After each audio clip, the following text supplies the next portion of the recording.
Now let's look at this, and I'm reading now, beginning with verse 1 of the 18th chapter of Leviticus.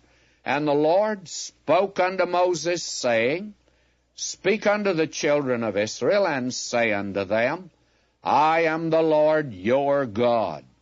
After the doings of the land of Egypt, wherein ye dwelt, shall ye not do. And after the doings of the land of Canaan, whither I bring you, shall ye not do. Neither shall ye walk in their ordinances. Ye shall do my judgments, and keep mine ordinances, to walk therein. I am the Lord your God. Ye shall therefore keep my statutes and my judgments, which if a man do, he shall live in them. I am the Lord. Now, let's look at this for a moment, because this is very important to see. And the reason God now is going to deal with this, he says, you come out of Egypt, and they broke all the commandments down there. They didn't have them, but they were doing the things that the commandments forbid. And you're getting ready to go into the land of Canaan. So many people think when the children of Israel got out of Egypt and went into the promised land that it was all milk and honey. It wasn't. There were some other things there.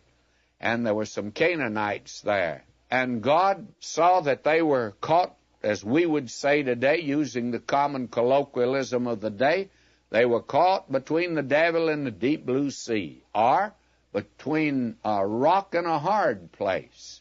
The Egyptians back up and the Canaanites ahead of them, and both of them grossly immoral. Why, friends, we call it a sexual revolution. May I say to you, this was just doing the same old thing in the land of Egypt, or shall we say, doing what comes naturally.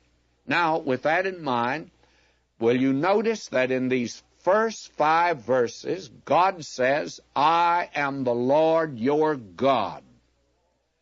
Then he says, I am the Lord. All right, where is that skeptic that said, who makes the rules? God says he makes the rules.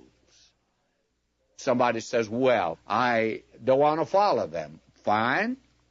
God still makes the rules.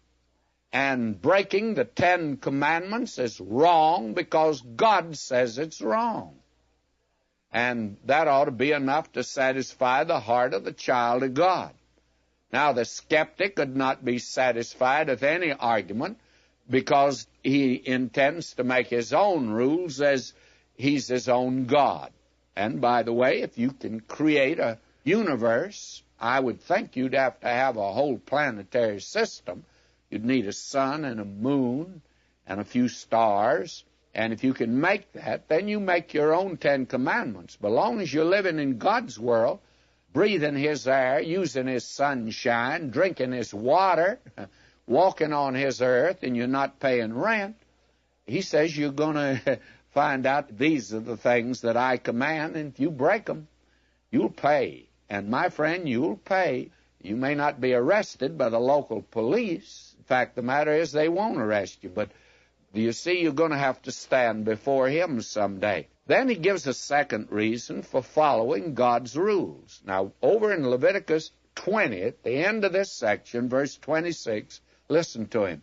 And ye shall be holy unto me, for I the Lord am holy, and have severed you from other people that ye should be mine. Now, God demands that his people be holy. Purity in all life situations is the command of God. And the child of God is not under the Mosaic system as a way of life. But these regulations are still binding upon his daily life. Now listen to what Paul says in the epistles. The things that God says are immoral in the 10 Commandments, God still says they're immoral. He hasn't changed on that. Listen to this, 1 Thessalonians 4, 5, and 7. Not in the lust of concupiscence, even as the Gentiles which know not God, that no man go beyond and defraud his brother in any matter, because that the Lord is the avenger of all such, as we also have forewarned you and testified, for God hath not called us unto uncleanness, but unto holiness. That's Paul to the Thessalonians, and by the way, it's to you, if you're a child of God. And then over in Ephesians, the 4th chapter, verses 17 and 19. Now listen to Paul. He's speaking to you and me. This I say therefore and testify in the Lord, that you henceforth walk not as other Gentiles walk, in the vanity of their mind, having the understanding darkened, being alienated from the life of God through the ignorance that is in them, because of the blindness of their heart, who being past feeling have given themselves over unto lasciviousness, to work all uncleanness with greediness. I could give more quotations. 1 Corinthians, 2 Peter. These are things that the child of God in any age is called to live a holy life. Know ye not that ye are the temple of God, the Spirit of God dwelleth in you? If any man defile the temple of God, him shall God destroy, for the temple of God is holy, which temple ye are. Now, God's calling us to holiness. As a friend of mine who's quite a wag, as a preacher, said to me, he says, why, even the holiness people are not emphasizing holiness today. Well, I don't know whether they are or not, but somebody needs to emphasize holiness. God asks you to be holy. Then there's another great truth here that I don't want you to miss, friends, and it's this, because right now great many say, if you're going to reach this crowd, you've got to go down and live with them. You've got to go down and be like they are. You've got to go down and just be among them. I don't want to call names, but a famous evangelist went down on the beach to be among them, and he walked on the streets of New York City to be among them. He didn't reach them. And today there are several organizations that have gone down and tried to be like them. And you want to know something? They're like them. And the crowd down there is not like holy people either. May I say to you, God's called us to holiness. And England was a pretty wicked place.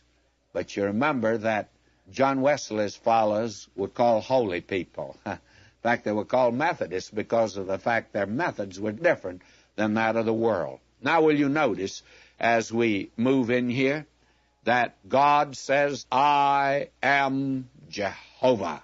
Somebody says, I'm not a Christian, I'm not interested. May I say to you, he's declaring his sovereignty. I said a moment ago, you've been breathing his air. Make your own, friends. Make your own universe.